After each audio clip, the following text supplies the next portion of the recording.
Police fired tear gas and water cannons to disperse protests staged by university students.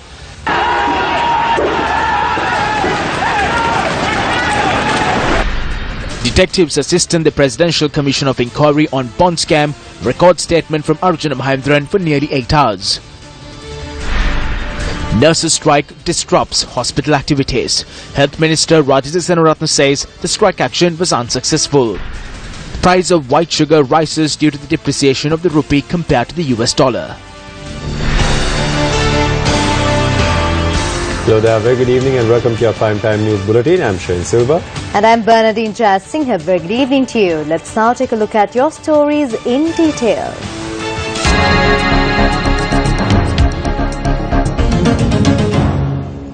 $10,000 lands, deeds and allowances were presented to the people of the Uvavella sub-region this morning at an event held under the auspices of President Maithripala Sirisena. The event was held at the Vallavaya public grounds. There is much criticism against the government today via the free media. At times when you are at home watching television in the evening, you may see that it is the people who are friendly to us that are saying at times the government may collapse tomorrow. At the same time, others offer various analyses of the government. But I wish to say clearly that this is not a government media. It is not a government that will collapse tomorrow. If anyone is waiting for it to collapse tomorrow, they must realize that it is not going to happen. Just as we will complete our full term at the next elections too, our government will continue to fulfill our duties as per the needs of the people, resolving problems and bringing about economic development. The President ceremonially presented land deeds to several beneficiaries of the program today.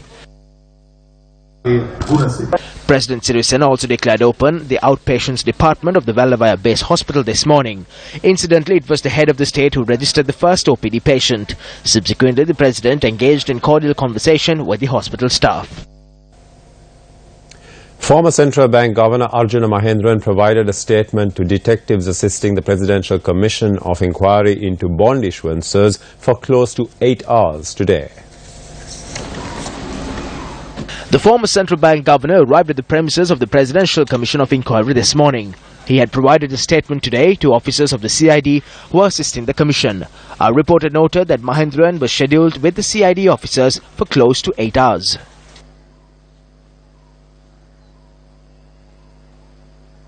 Meanwhile, former Superintendent of the CBSL's Public Debt Department, Dhammika Nanayakara, testified before the Commission today. He was questioned extensively on the procedure followed on issuing gazettes pertaining to bond issuances during his tenure. Nanayakara is to testify before the Commission tomorrow as well. Former Governor of the Central Bank of Sri Lanka, Arjuna Mahendran, provided a statement to the detectives of the Presidential Commission of Inquiry appointed to investigate and inquire into the issuance of treasury bonds. He started providing his statement shortly after 9:15 upon his arrival, and when he left the premises of the Presidential Commission of Inquiry, it was shortly after 6 in the evening. So therefore, he provided a statement for more than 8 hours to the detectives of the Commission. Moreover, this morning, the Nanayakara, the former Superintendent of Public Debt of the Central Bank of Sri Lanka, provided evidence before the Commission, and he is to be summoned again tomorrow before the Commission to record more evidence. I'm Sujit Paradhan for Newsfirst from the Presidential Commission of Inquiry. Police fired tear gas and water cannon to disperse a protest march organised by the Inter-University Students' Federation today.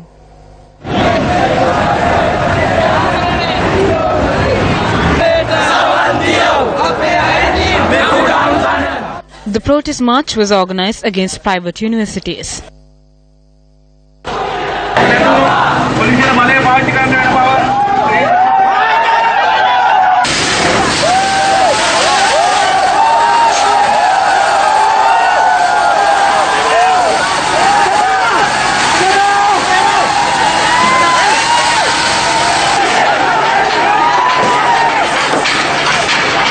Police said measures were taken to disperse the protesting university students as they were obstructing Lotus Road in Colombo.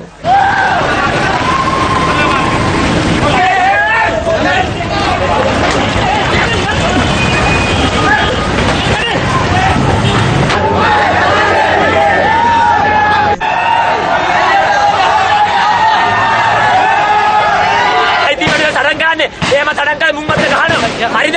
අපිට ගහන්නයි කියන්නේ එහෙම. ගහනවා ගහපල්ලා. ගහන්නයි කියන්නේ හරිද? ඕන්නම් අල්ලගෙන ගිහලා මරන්නේ එක්කමන්නේ අයිති වෙනුව සරන් කරේ.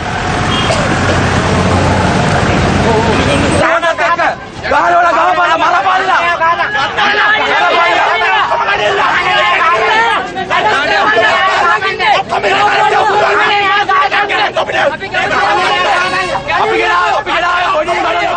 Several other demonstrations were also organized today, citing various issues.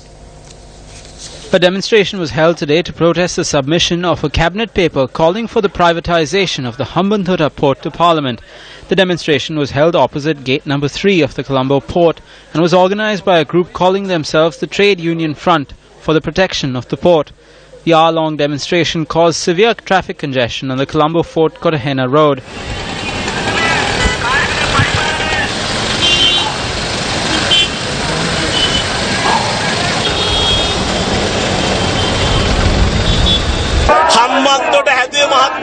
The Hambantota port was built by obtaining loans against the funds of the people of this country.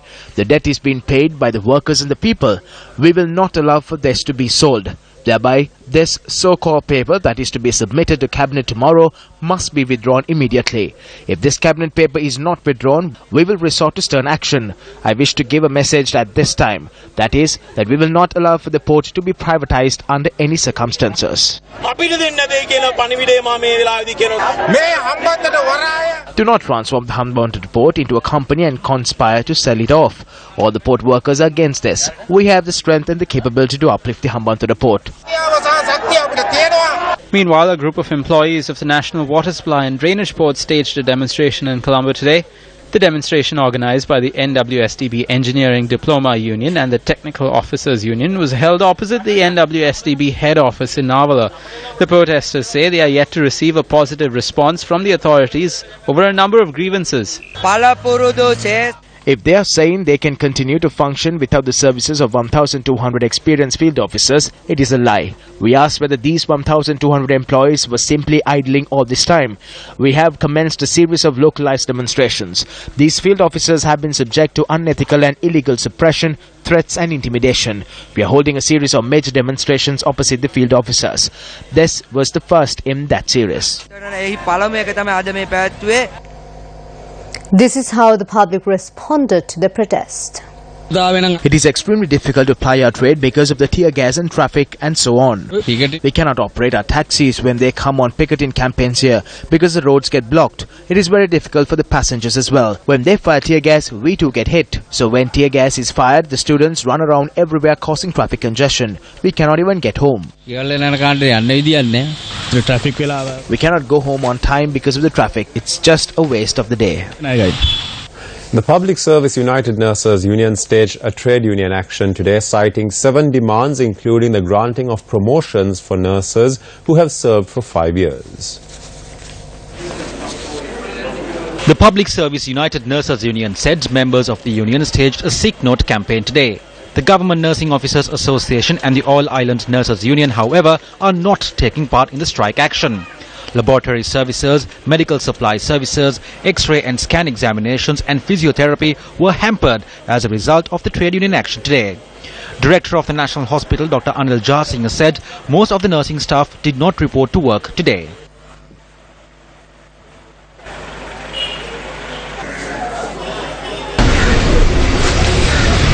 I came here at 8 in the morning and I'm still here. Who do we address this to? I'm feeling extremely uneasy. My sugar levels dropped and I felt nauseous. I do not know why, but we asked to stay in line. Nurses at the Karapitia Teaching Hospital also did not report to work today. Meanwhile, nurses at the Kandy and Peradeniya Teaching Hospitals reported to work.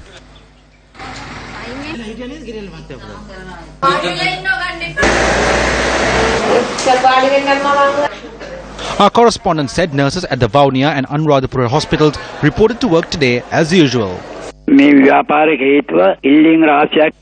We made several requests from the government. Discussions were also held in this regard.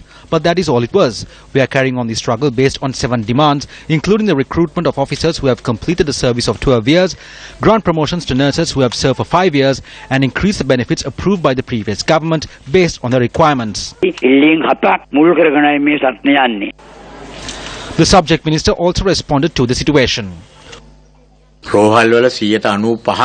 Over 95% of the nurses at hospitals had reported to work today.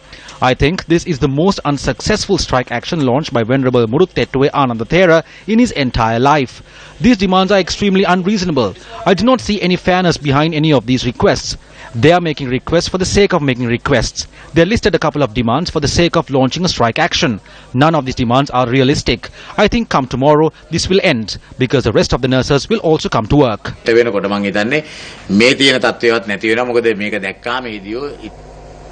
The island newspaper quoting sources from the Auditor General's Department reported today that the proposed National Audit Bill has been revised for a third time, making the bill ineffective.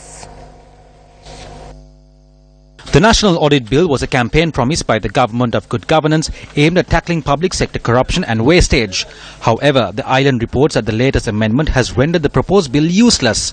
The proposed bill was first amended by a 4-member cabinet subcommittee comprising ministers Dr. Sarath Amunugama, Rauf Hakim, Anuru Priyadarshana and Ravi Karunanayaka.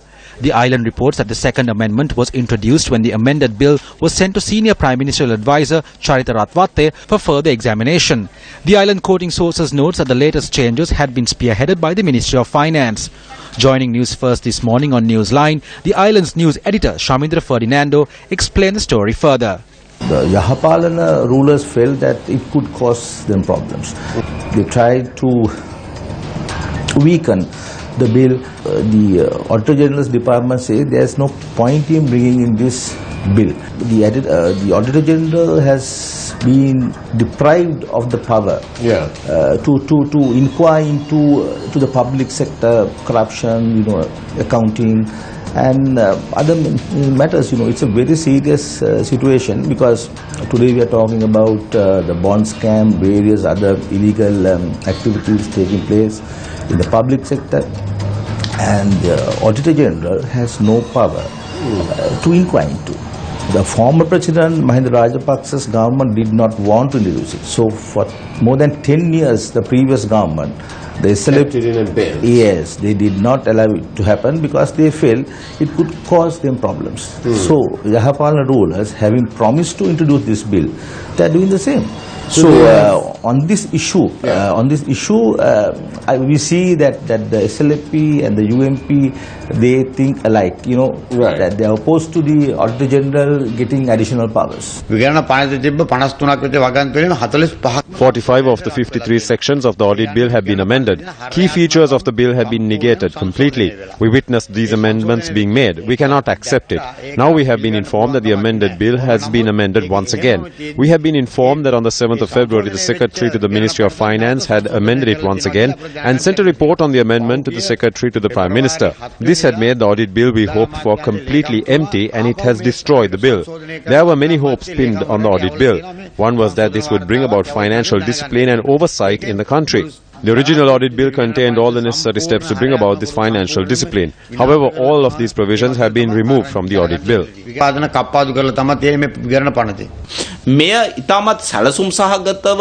This is a very organized and tactical attempt to not implement the National Audit Bill.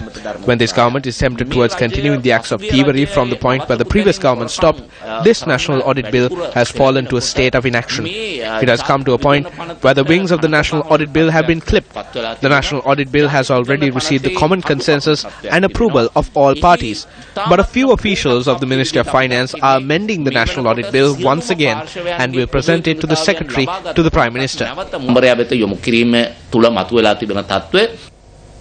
The inaugural ceremony of the island-wide campaign organized by the March 12th movement to create a progressive political culture in Sri Lanka was held in Colombo today.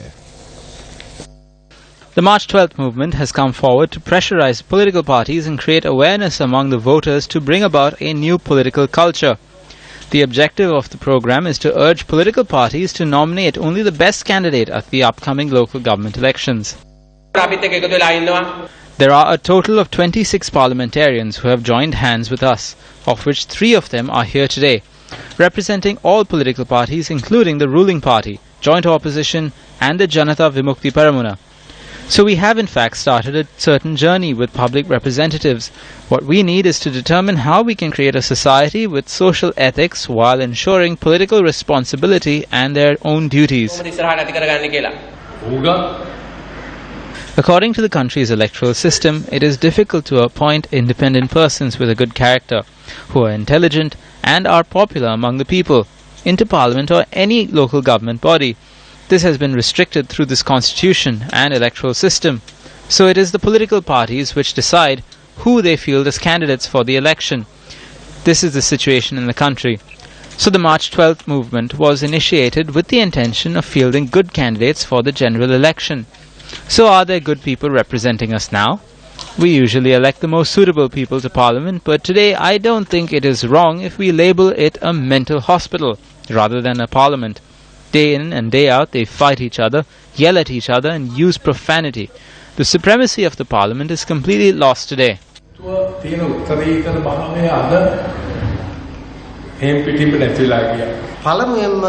Where they first went wrong was the failure to hold an election at the proper time. This is why today they are gathering all the rogues to collect votes. The delay in the local government election is not because it cannot be held or not because the required legal framework isn't ready. We have the atmosphere in our country to immediately rectify these. Dragging this on over and over again automatically frustrates the voter. So the March 12th movement has a lot of issues to face in its journey forward. Opposition leader of the Central Provincial Council and former Minister Renuka passed away at midnight yesterday. She passed away while receiving treatment at the Kandy General Hospital. The remains of Renuka were placed at the Central Provincial Council for 2 hours this evening for council members and the public to pay their last respects. Later, the remains were taken to her official residence in Wallapane. The final rites will be performed on Thursday in Wallapane. Born in Norelia on the 7th of September 1945, Renuka was 72 years old at the time of her demise. A teacher by profession, she entered Parliament after contesting the 1977 general election under the United National Party ticket.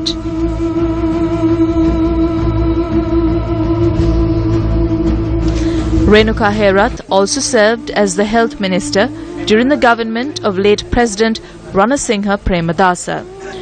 Renuka who was involved in active politics in the United National Party for 40 years, was serving as a senior vice chairman of the UNP at the time of her demise.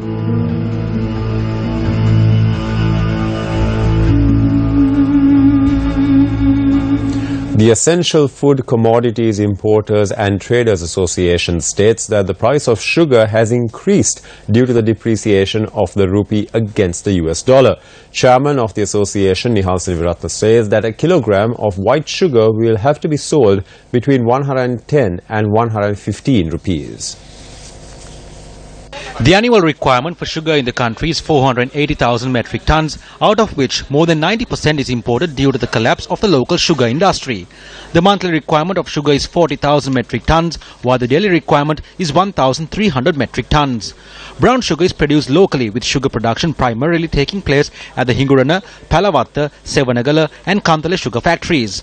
However, only 8% of the country's sugar requirement is met through these local factories. Nihal Siniviratna, the chairman of the Essential Food Commodities Importers and Traders Association, notes that since the import tax on a kilogram of sugar, which was at 25 cents, has been increased repeatedly up to 13 rupees, a kilogram of white sugar has to be imported at a cost of 107 rupees. Sri Lanka currently imports sugar from Ukraine and Dubai.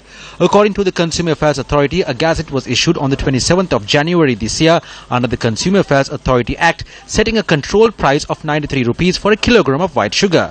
However, consumers charge that sugar is sold in the market at a price exceeding the controlled price. There was no tax imposed on sugar before. Only 25 cents were charged, but now the tax is 13 rupees. The wholesalers sell sugar for 98 rupees, while the retailers sell it for 110 rupees. That is how it has been done. Consumers are unable to purchase it under the control price due to the high value of the dollar. Since drug rackets were exposed continuously, the importers have limited the quantities, so there is limited stocks. That was not the case before. With the increase in sugar prices, the chairman of the Bakery Owners Association, N.K. Jayawardena, said that the prices of cakes and buns have also increased.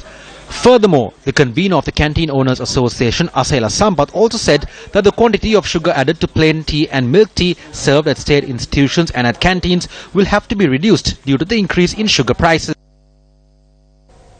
A debate took place today between Minister Faisal Mustafa and former members of the Colombo Municipal Council this morning. The debate took place over the forthcoming Provincial Council elections. I don't know. No one takes any notice of a former parliamentarian or former minister intervene and hold the elections. There is no one who is trying to delay the elections. I too am suffering for previous sins. We are trying our best to conduct the election soon. There's no point in giving medicine for a headache when someone has a stomachache. The problem here is that there is no representative for the electorate.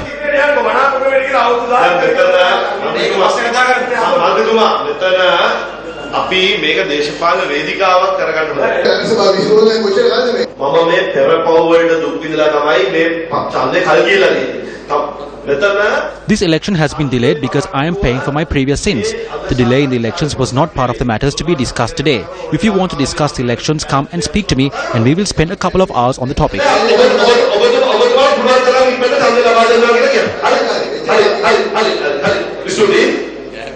Attention was also directed to the granting of permission for pavement hawkers to carry out their business on the streets of Colombo.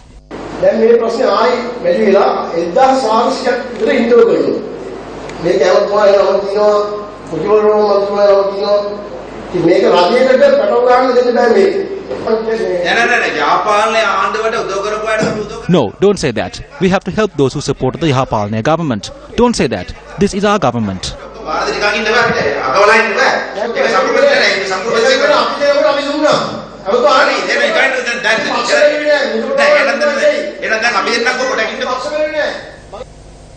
The laying of the foundation stone took place for a new bridge in the Maha Alutgammana Ara area in Agunakolawawa in Lunugambehera.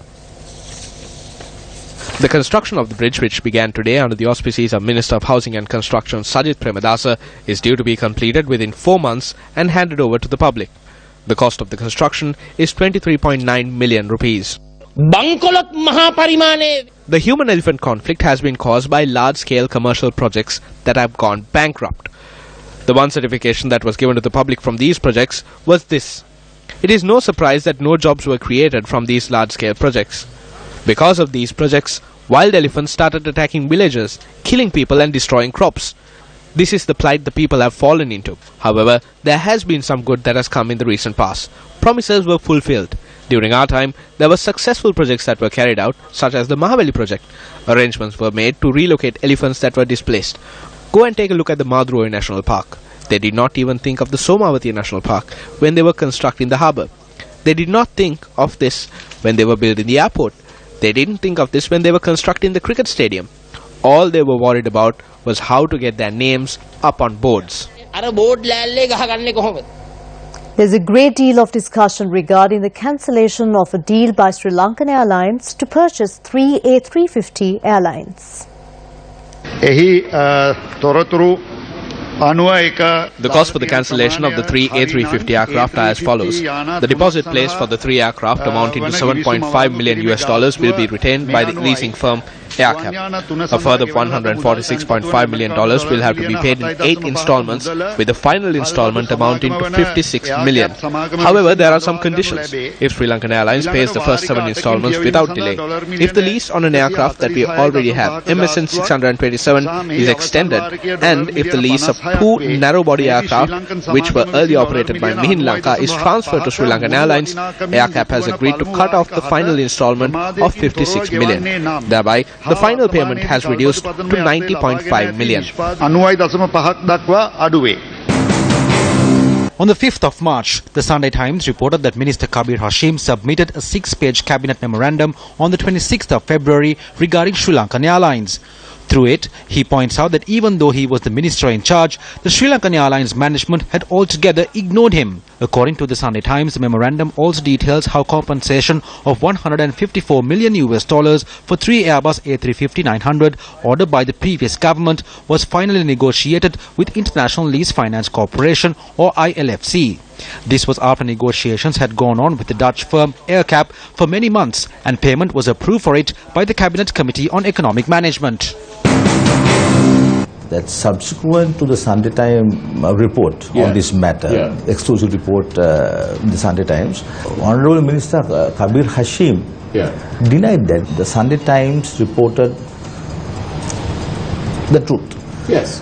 But the government persuaded or convinced or told Kabir Hashim to contradict that story. You know, Kabir Hashim subsequently claimed that a section of the media was trying to put him against Honorable Mr. Ravi Karunanayake, and subsequently he made a statement in Parliament defending the government.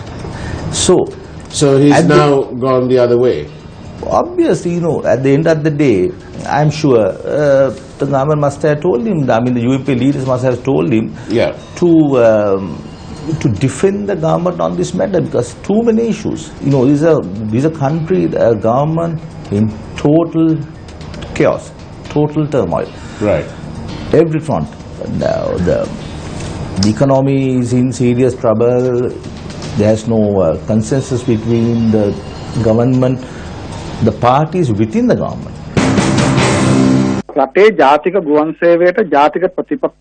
The lack of national policy for the national carrier has led to a situation where planes being purchased for their airlines changes with a change in government. The public have to bear the losses incurred due to these actions. By cancelling the purchase of A350 aircraft, a hefty sum has to be paid as compensation. The loss has to be borne by the people. On the 10th of March, Minister Kabir Hashim says that he is not aware of some activities that happen within Sri Lankan Airlines. Then who should bear responsibility? If the cabinet minister says he is unaware about the details that were reached, then government officials should reveal what exactly happened. As a trade union, we call on the officials to provide a clear explanation to the public as well as the trade unions. Else the taxpayer will continue to bear the losses, while the Sri Lankan Airlines employees will also be affected. So we call on the officials to immediately reveal all the details of what happened, else we will take stern action as a trade union.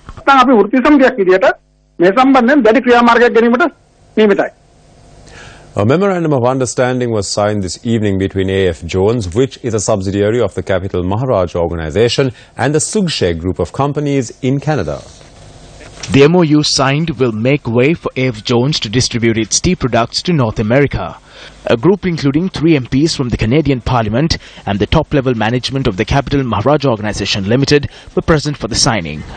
Ganesan Sugumar, CEO of the Sugshe group of companies, signed the MOU with AF Jones.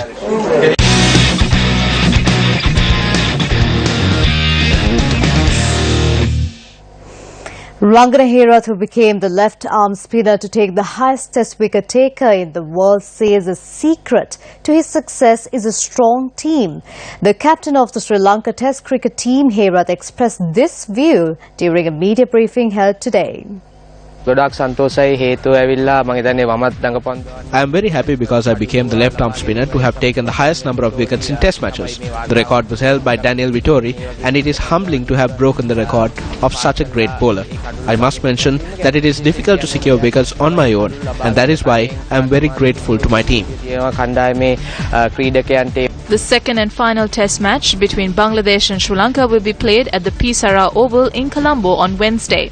Sri Lanka lead the series 1-0 after winning the first match by 259 runs in Galle.